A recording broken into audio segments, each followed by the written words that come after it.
দোস্ত, তোর জন্য একটা সারপ্রাইজ আছে, তাড়াতাড়ি জিঞ্জিরাতে চলে আয়। কি সারপ্রাইজ? আর গত 1 মাস তুই কোথায় ছিলি? তোর কোনো খোঁজ খবর নাই। তোর পরিবার অনেক টেনশন করছে, তুই বাসায় ফিরে যা।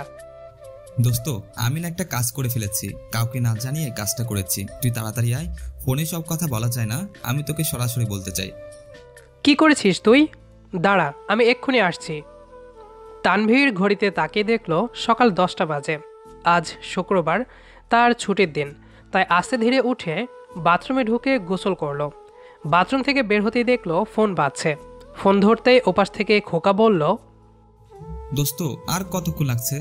এই রোদের মধ্যে আমি দাঁড়িয়ে আছি। 1 কাপ চা খা, আমার আসতে 2 মিনিট লাগবে। খোকা দাঁড়িয়ে আছে জিঞ্জিরা ফেরিঘাটে। এখানের মালাই চা খোকার খুব ভালো লাগে। সে চা খাচ্ছে আর অন্য হাতে ব্যানসন সিগারেট। খোকা সামনে তাকিয়ে দেখলো তানভীর আসছে। আর শুক্রবার, তাই তানভীর কালো শার্ট পরে আছে। সবাই জানে শুক্রবারে সে কালো শার্ট পরে আর এমনভাবে কথা বলে যে অনেক রহস্যময় কথা। তানভীর খোকার সামনে এসে দাঁড়ালো। দোস্ত, আমি বিয়ে করে ফেলেছি। তা তো ভালো খবর। তা মিষ্টি কই? তুই আমার সঙ্গে চল, তোকে তোর ভাবি মিষ্টি খাইয়ে দিবে। বলিস কি? তাহলে তো যেতেই হবে। তানভীর ও খোকা একটা 5তলা বিল্ডিংয়ের সামনে এসে দাঁড়ালো। এই বিল্ডিংয়ের 2য় তলায়। দরজায় কলিং বেল বাজতেই দরজা খুলে দিল নাবিলা। খোলা চুলে হাসি মুখে সে খোকাকে জড়িয়ে ধরল। খোকার ঠিক পেছনে মাথা নিচু করে দাঁড়িয়েছিল তানভীর, তাই নাবিলার মুখ সে দেখতে পেল না। যখন তানভীর মুখ তুলে তাকালো, তখন দেখলো এটা তো নাবিলা, যাকে সে এত বছর ভোলার চেষ্টা করছে। যে মেয়ে তার জীবন নষ্ট করে দিয়েছে, যার জন্য আর সে পরিবার সমাজ থেকে বিচ্ছিন্ন। তানভীর ও খোকা বসে আছে সোফায়, নাবিলা চা বানাচ্ছে রান্নাঘরে। দোস্ত, আমার একটু কাজ আছে, আমি চলেই যাই। আজ তো শুক্রবার, আজ আবার কিসের কাজ? আজ সারাদিন তুই, আমি আর নাবিলা মিলে ঢাকা শহর ঘুরে বেড়াবো। তোরা স্বামী স্ত্রী ঘুরতে যাবি, সেখানে আমি কি করব বল? বউ পেয়ে কি তোকে ভুলে যাব? তুই হলি আমার ছোটবেলার বন্ধু, আর নাবিলাকে তো আমি 2 দিন ধরে চিনি। এমন সময় নাবিলা চা নিয়ে আসলো। যখনই সে তানভীরকে চা দিল, তার হাত ফসকে চা পড়ে গেল মেঝেতে। চায়ের কাপ ভেঙে চা ছড়িয়ে পড়ল ফ্লোরে। দেখে শুনে কাজ করতে পারো না, চা ফেলে দিলে কেন? দোস্ত, তুই আমার কাপের চা খা, এমনিও আমি দোকান থেকে খেয়ে এসেছি, এখন আর খাবো না। তানভীর খোকার হাত থেকে চায়ের কাপ নিল আর চায়ের চুমুক দেওয়ার সাথে সাথেই তার অতীতের ঘটনা মনে পড়ে গেল। কিভাবে নাবিলার সাথে পরিচয়, কিভাবে প্রেম, তারপর বিচ্ছেদ। 2 বছর আগের ঘটনা। তানভীর গিয়েছিল তার নানির বাড়ি, সেখানে নাবিলার সাথে তার পরিচয়। নাবিলাকে প্রথম দেখতেই তার ভালো লাগে, কিন্তু তানভীর লাজুক স্বভাবের হওয়ার কারণে সে তার মনের কথা নাবিলাকে বলতে পারে না। একদিন তানভীর সাহস করে নাবিলার সামনে দাঁড়ায়, তারপর মাথা নিচু করে, আমি তোমাকে পছন্দ করি। আমি 1 মাস সময় দিব নিজের ভালোবাসা প্রমাণ করার জন্য। যদি পারো তবে 1 মাস নিজের ভালোবাসা প্রমাণ করে দেখাও, তারপর এসো আমার সামনে। আচ্ছা, আমি 1 মাস তোমার জন্য তোমার বাসার সামনে দাঁড়িয়ে থাকব। সেদিনের পর থেকে তানভীর প্রতিদিন নাবিলার বাড়ির সামনে তাল গাছের নিচে দাঁড়িয়ে থাকতো, আর নাবিলা জানালা দিয়ে এসব দেখে খুব মজা পেত। রোদ বৃষ্টি ঝড় সব কিছু উপেক্ষা করে তানভীর সময় মতো নিজের হাজিরা দিত। এভাবে কেটে গেল 1টা মাস। 1 মাস পর নাবিলা ও তানভীর দাঁড়িয়ে আছে আম গাছতলায়। আমি তোমাকে ভালোবাসি, তুমিও কি আমায় ভালোবাসো? না, আমি তোমাকে ভালোবাসি না, কখনো বাসতামও না। আমি শুধু তোমার সাথে মজা করেছি। তোমার ভালোবাসায় আমি থু মারি। ভালোবাসো না ঠিক আছে, তবে আমার ভালোবাসাকে অপমান করছো কেন? তুই গরিব, তোর কিভাবে শখ হয় আমাকে ভালোবাসার? তোর তো ফ্যামিলিও নাই। এই 1 মাসে আমি তোর ব্যাপারে খোঁজ খবর নিয়েছি। প্রথমে ভেবেছিলাম ঢাকা থেকে এসেছিস, মনে হয় বড় লোকের পোলা, কিন্তু এখন দেখি তুই আমাদের থেকেও গরিব। তোকে আমার বাবা মা মেনে নিবে না। 2 দিন পর তানভীর দেখলো নাবিলা একটা ছেলের সাথে কথা বলছে। নাবিলা সেই ছেলেকে বলছে, আমি 1 মাস সময় দিব নিজের ভালোবাসা প্রমাণ করার জন্য। যদি পারো তবে 1 মাস নিজের ভালোবাসা প্রমাণ করে দেখাও, তারপর এসো আমার সামনে। তার মানে কি নাবিলা 1 মাস সময় নিয়ে সবার সাথেই এমন করে? যখন খোঁজ নিয়ে দেখে ছেলেটি গরিব তখন আর তার সাথে রিলেশন করে না। তারপর তানভীর আর কখনো গ্রামে যায়নি। অপমান অবহেলায় সে ফিরে এসেছিল ঢাকায়। আর রাতে ঘুম হতো না, সারাক্ষণ নাবিলার কথা মনে পড়তো আর একটা কথাই কানে ভাসতো। প্রথমে ভেবেছিলাম ঢাকা থেকে এসেছিস, মনে হয় বড় লোকের পোলা, কিন্তু এখন দেখি তুই আমাদের থেকেও গরিব। তোকে আমার বাবা মা মেনে নেবে না। এই কথাই তার কানে ভাসতো। তানভীর এবার কল্পনা থেকে বাস্তবে ফিরে আসে। এই সেই নাবিলা, ছলনাময়ী মেয়ে যে তার জীবন নষ্ট করে দিয়েছে। এখন যে করে হোক খোকাকে নাবিলার হাত থেকে বাঁচাতে হবে। নাবিলা হচ্ছে এমন মেয়ে যে সবাইকে নিজের প্রতি আকর্ষণ করতে চায়। সে চায় পুরুষরা যাতে তার সৌন্দর্যে মুগ্ধ হয়ে থাকুক। সে সবাইকে তার মায়ায় জড়াতে চায়। দোস্ত, নাবিলার সাথে কিভাবে প্রেম হলো শুনবি? আমার প্রেমের গল্প ভালো লাগে না। তুই কখনো প্রেম করস নাই, তাই জানিস না যে প্রেমের কি মজা। আমি করতেও চাই না। তবুও আমার প্রেমের গল্পটা শোন। আমার আর নাবিলার প্রেম ফেসবুকে 1 বছর আগের ঘটনা। তুই তো জানিসই আমি ডিপ্রেশনে চলে গিয়েছিলাম। তখন আমার জীবনে নাবিল আসে। সে আমাকে আবার নতুন করে বাঁচতে শেখায়। ওর সাথে কথা বললে আমার মন ভালো হয়ে যেত, আর কথা না বললে তীব্র মন খারাপের শিকার হতাম। তার উপর একদিন নাবিলা বলে, তোমাকে 1 মাস সময় দিলাম নিজেকে প্রমাণ করে দেখাতে। 1 মাস ফেসবুকে কথা বলার পর আমরা দেখা করি। প্রথম দেখাতে নাবিলাকে আমার ভালো লেগে যায়। তারপর আমরা একটা রেস্টুরেন্টে বসে গল্প করি। সেখান থেকে একে অপরকে ভালো লাগা মন্দ লাগাগুলো শেয়ার করি। তুই জেনে অবাক হবি, নাবিলা আর আমার ভালো লাগা মন্দ লাগা হুবহু মিলে যায়। ওর কালো রং পছন্দ, আমার কালো রং পছন্দ। ওর নুডলস পছন্দ, আমারও নুডলস পছন্দ। এভাবে আমার ওকে আরো ভালো লাগে। তারপর আমি চাইলে ছেড়ে দিতে পারতাম, কিন্তু আমি তা করিনি। তারপর গত মাসে আমরা পালিয়ে বিয়ে করি। তুই কাজটা মোটেও ঠিক করিসনি। অজানা অচেনা একটা মেয়ের জন্য নিজের পরিবারকে ছেড়ে চলে এসেছিস। তুই জানিস আঙ্কেল আন্টি কত কষ্ট পেয়েছে? তুই শুধু নিজের স্বার্থটাই দেখলি, নিজের পরিবারের কথা একবারও ভাবলি না। আমার ফালতু পরিবার খালি চায় টাকা আর টাকা। আমি কি টাকার মেশিন? ওনারা আমাকে জন্ম দিচ্ছে টাকার জন্য। আমি ডিপ্রেশনে আছি নাকি মরে গেছি ওইটা দেখবো না, ওনাদের শুধু টাকা চাই। এতই যদি টাকা লাগে তবে আমাকে জন্ম না দিয়ে সে টাকা ব্যাংকে জমালেই তো পারতো। তাহলে এখন বুড়াবুড়ি বসে বসে খেতে পারতো। ছি, তুই নিজের পরিবার নিয়ে এত বাজে কথা বলতে পারলি? আর আমার দিকে তাকিয়ে দেখ, আমার কোনো পরিবার নেই।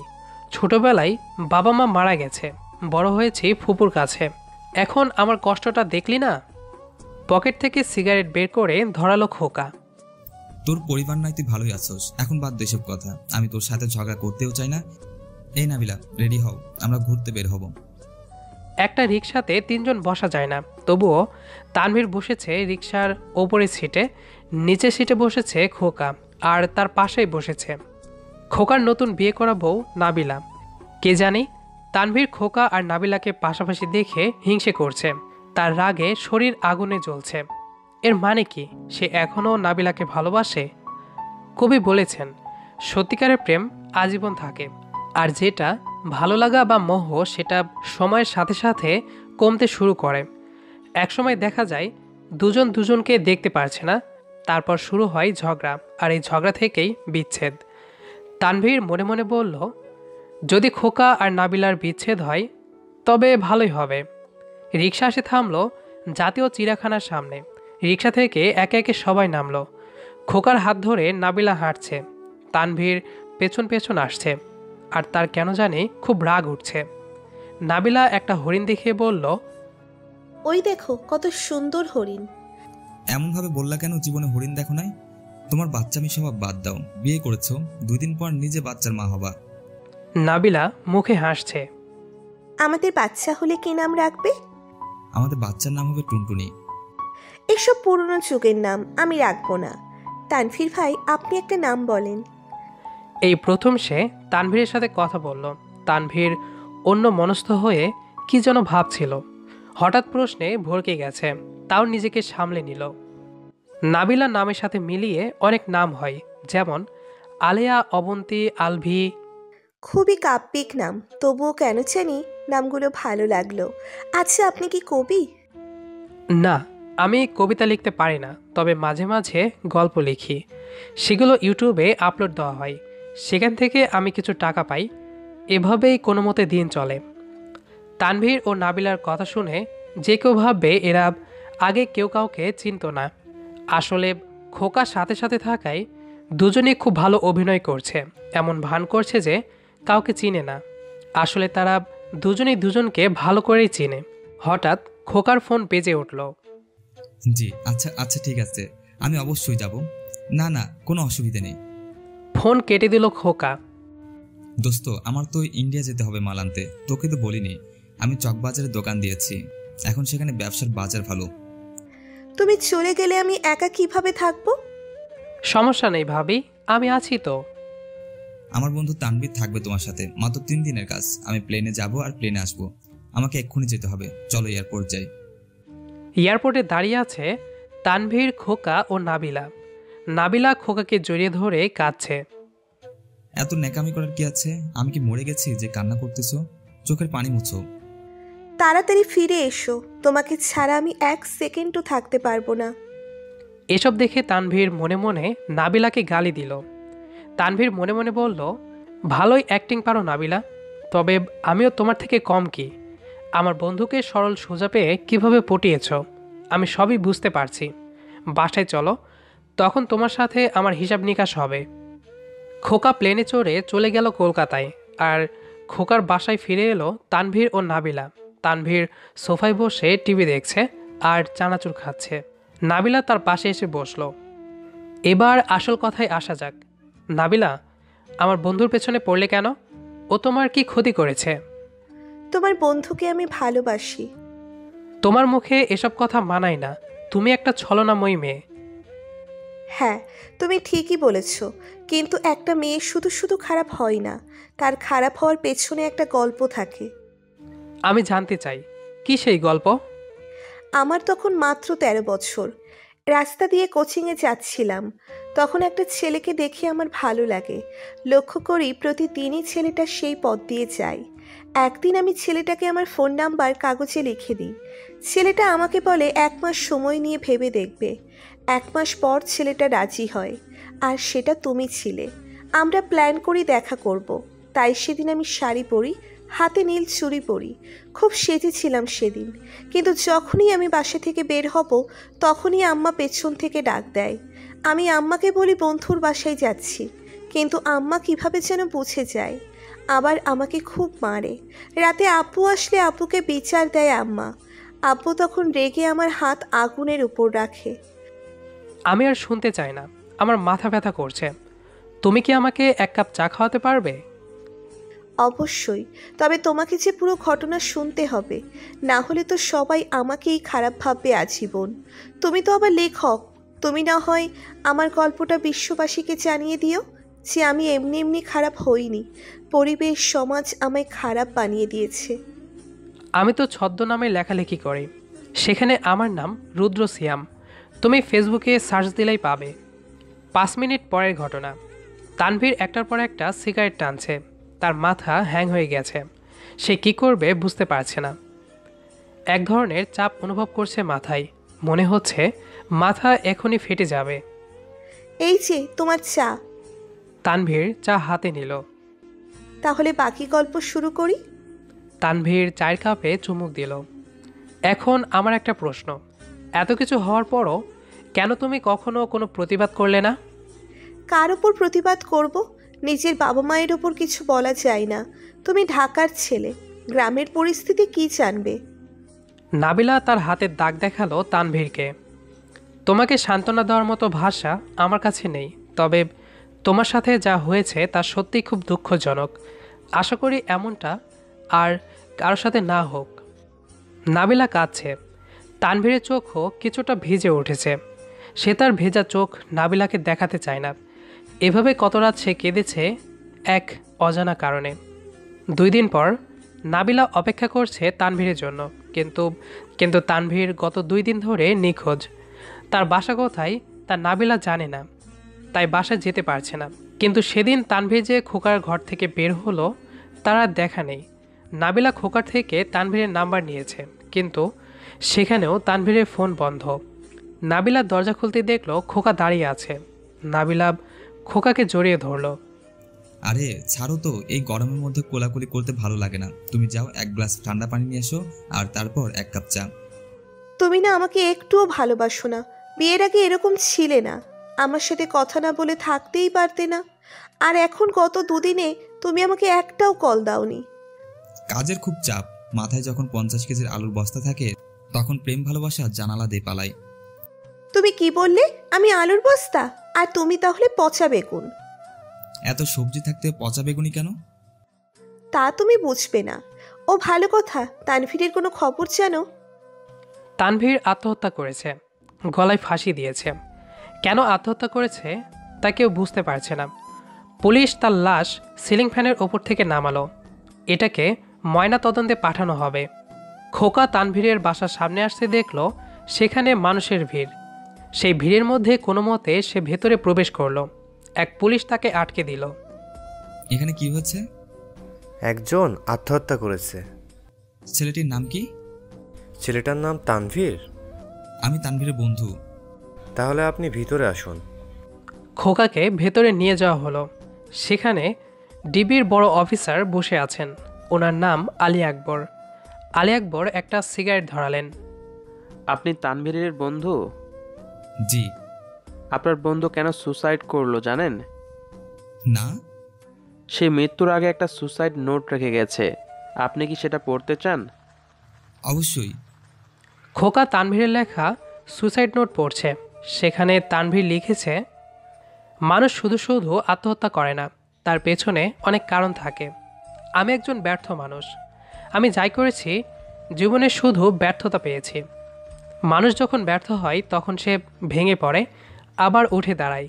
আমি এই জীবনযুদ্ধে হেরে গেছি। আমাকে তোমরা ক্ষমা করো। আমার জীবন কাহিনী শুনলে যে কেউ কাঁদতে বাধ্য হবে। ছোটবেলায় বাবা মায়ের মৃত্যু, তারপর এসএসসিতে ফেল, প্রেমে ব্যর্থ, করোনা, লকডাউন, এসব দেখতে দেখতে আমি ক্লান্ত। আমি বাঁচতে চেয়েছিলাম 8-10টা স্বাভাবিক মানুষের মতো, কিন্তু আমাকে বাঁচতে হয়েছিল কুকুরের থেকে নিম্ন অবস্থায়। আমি যার কাছে গিয়েছি সেই আমার সাথে খারাপ ব্যবহার করেছে, আমাকে ধোঁকা দিয়েছে। কারো কাছে আমি একটু সুখ পাইনি। আমি সুখের আশায় বেঁচেছিলাম, কিন্তু দুঃখ, হতাশা আমাকে কখনো ছাড়েনি। একবার নিজেকে মানসিক ডাক্তার দেখিয়েছিলাম। ডাক্তার বলল, তোমার বাইপোলার ডিসঅর্ডার আছে। আমি বললাম, সেটা আবার কি? ডাক্তার বললেন, তোমার কি কখনো খুব বেশি মন খারাপ হয়? আমি বললাম, হ্যাঁ। ডাক্তার বলল, আবার খুব বেশি মন ভালো হয়ে যায় হঠাৎ করেই? আমি বললাম, জি। তখন ডাক্তার বললেন, সাধারণত মানুষের মন খারাপ বেশিক্ষণ থাকে না, 2-4-10 মিনিট। কিন্তু এই রোগে ভুগতে থাকা রোগীর ডিপ্রেশন দিন দিন বাড়ে, আর তারা আত্মহত্যা করতে চায়। কেউ কেউ নিজের হাত কাটে সাময়িক সুখের জন্য। চিরকাল কেউ থাকে না। আজ মারা গেলে মানুষ কাল তোমার খবর কেউ নেবে না। আবার আসিব ফিরে ধানসিঁড়িটির তীরে, হয়তো মানুষ নয়, হয়তোবা শঙ্খচিল শালিকের বেশে। আজকের গল্পটি হয়তো সবার কাছে খুব একটা ভালো লাগেনি। তারপরও আমাদের আজকের গল্পটি আপনার কাছে কেমন লেগেছে কমেন্ট করে জানাবেন। দেখা হবে আবারও নতুন কোনো গল্প নিয়ে। আর চেষ্টা করব সামনের গল্পটি অনেক অনেক ভালো দেওয়ার। নিয়মিত এরকম ভালোবাসার গল্প শুনতে আমাদের সাথেই থাকুন। ধন্যবাদ সবাইকে।